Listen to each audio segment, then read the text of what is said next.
વડોદરા શહેરના કારેલીબાગ મંગલ પાંડે રોડ નીચેથી પસાર થતી વિશ્વામિત્રી નદીમાં ચાલતીમાં કામગીરીના નિરીક્ષણ માટે મ્યુનિસિપલ કમિશનર, પાલિકા મેયર, સ્થાયી અધ્યક્ષ સહિત સ્થાનિક કોર્પોરેટર અને અધિકારીઓએ મુલાકાત લીધી હતી। શહેરમાં 24.7 કિલોમીટર વિસ્તારમાં રહેતી વિશ્વામિત્રી નદીનું 4 સેક્શનમાં જુદી જુદી જગ્યાએ હાલ કામગીરી યુદ્ધના ધોરણે ચાલી રહી છે। આ કામગીરી આગામી 100 દિવસમાં પૂરી કરવાનું પાલિકા તંત્રનું લક્ષ્યાંક છે। હાલ કારેલીબાગ મંગલ પાંડે બ્રિજ નીચે વિશ્વામિત્રી નદી પહોળી અને ઊંડી કરવાની કાર્યવાહી ચાલી રહી છે। શહેરના વિવિધ વિસ્તારોમાં કુલ મળીને 150 જેટલા જેસીબી મશીનથી યુદ્ધના ધોરણે કામગીરી ચાલી રહી છે। માટીની ચોરી ન થાય એ અંગે પણ ખાસ કાળજી રાખવામાં આવી રહી છે। મંગલ પાંડે બ્રિજ નીચે ચાલતી કામગીરીમાં નદીના પાણીમાં મગરને નુકસાન ન થાય એવી રીતે કામગીરીની ખાસ સૂચના પણ આપવામાં આવી રહી છે। મગરો માટે ખાસ વિવિધ જગ્યાએ પાંજરા પણ મૂકવામાં આવ્યા છે। કારેલીબાગ ખાતે વિશ્વામિત્રી નદી પહોળી અને ઊંડી કરવાની કાર્યવાહીનું સ્થળ નિરીક્ષણ કરવા પાલિકાના municipal commissioner Dilip Rana, mayor સહિત ચેરમેન તથા પાલિકાના અધિકારીઓ કામગીરીના નિરીક્ષણ અર્થે પહોંચ્યા હતા, જ્યાં પાલિકા કમિશનરે નદીમાં ચાલતી કામગીરીની વિડીયોગ્રાફી પણ કરી હતી। પાલિકાના મેયર ચાલતી કામગીરી અંગે જરૂરી સૂચનો પણ કર્યા હતા। કમિશનરે કહ્યું કે વિશ્વામિત્રી 4 સેક્શનમાં 150 જેસીબી મશીનોથી કામગીરી યુદ્ધના ધોરણે ચાલી રહી છે। હાલ કુલ 60,000 ક્યુબિક માટી બહાર કાઢવામાં આવી રહી છે। કુલ મળીને 19 લાખ ક્યુબિક મીટર માટી કાઢવાનો એક લક્ષ્યાંક છે। હાલમાં હોળી ધૂળેટીના તહેવાર નિમિત્તે મજૂરો ઉજવણી અર્થે વતન ગયા હોવાથી હવે પરત આવી પણ ગયા બાદ કામગીરી વધુ તેજથી થશે તેમ સ્થાયી અધ્યક્ષે જણાવ્યું હતું।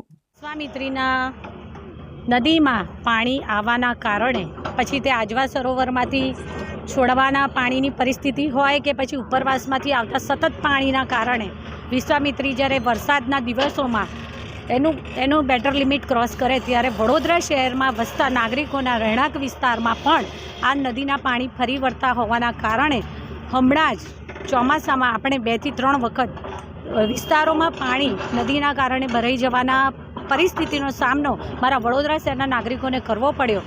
ત્યારે આદરણીય મુખ્યમંત્રી શ્રી ભૂપેન્દ્રભાઈ પટેલજીના સતત અવિરત માર્ગદર્શન અને એમની સહાય દ્વારા એમના દ્વારા જે નવલાવાલાજીની કમિટીની રચના કરવામાં આવી અને એ કમિટી દ્વારા સૂચવેલા સૂચનોને અનુસરતા વડોદરા મહાનગરપાલિકામાં યુદ્ધના ધોરણે વિવિધ કામગીરીઓ કરવામાં આવી રહી છે। પછી તે વિશ્વામિત્રી નદીને ઊંડી પહોળી તથા જે વળાંકવાળી છે તેના તટ વિસ્તારના વળાંકવાળા વિસ્તારને સીધો તથા ઊંડો કરી અને તેની પાણીની સંગ્રહ ક્ષમતા વધારવાની દિશામાં કામગીરી હોય કે પછી વડોદરા શહેરમાં આવેલા 9 થી 10 જેટલા તળાવોને ઊંડા કરવાના કે પછી નવા બફર લેકનું આયોજન હોય કે પછી દેણા પાસેના નવા તળાવ માટેનું આયોજન હોય, આ બધા જ કામગીરી યુદ્ધના ધોરણે આરંભી દેવામાં આવી છે। તેમાંનું જ એક કામ જે 4 સેક્શનમાં વિશ્વામિત્રી નદીની અત્યારે જે કામગીરી ચાલી રહી છે તેમાંથી આ મંગલ પાંડે બ્રિજ પાસે આવેલો વિશ્વામિત્રીના તટ વિસ્તાર પાસે આજરોજ વડોદરા મહાનગરપાલિકા દ્વારા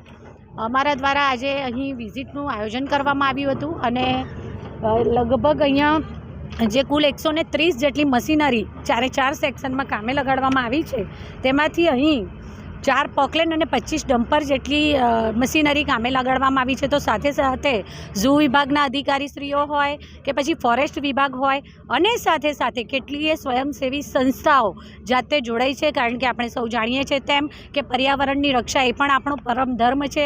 ત્યારે નદીના વિસ્તારમાં એટલે કે નદીની અંદર વસતા જળચર જીવો હોય કે નદી કિનારાના તટ વિસ્તારમાં વસતા જીવો હોય તો આ બધાના રક્ષણની એ બધાને પણ તકલીફ ના પડે, કારણ કે ટીટોડીના ઈંડા ગઈકાલે જ અહીંયાથી ટીટોડીના ઈંડાનું પણ રેસ્ક્યુ કરવામાં આવ્યું છે।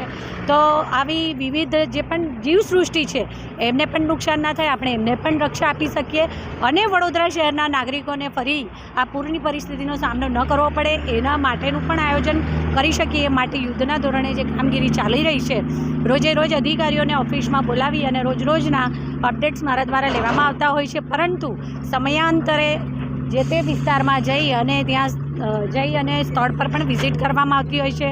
આજે અહીંયા વિઝિટ કરી છે, આગામી સમયમાં જે કલાલી સ્મશાન પાસે છે ત્યાં પણ વિઝિટ કરવામાં આવશે। તો સાથે સાથે જે તળાવ ઊંડા અને પહોળા કરી રહ્યા છે, તો જે દેણા ખાતે નવું તળાવ બની રહ્યું છે આ બધી જ જગ્યાએ વિઝિટ કરવામાં આવશે, જેથી કરી અને જે કામગીરી ચાલે છે એ કામગીરીનું અપડેટ્સ તો મળે છે, પરંતુ અમે પોતે પણ, કારણ કે 100 દિવસમાં જ્યારે કામગીરી પૂર્ણ કરવાનું આયોજન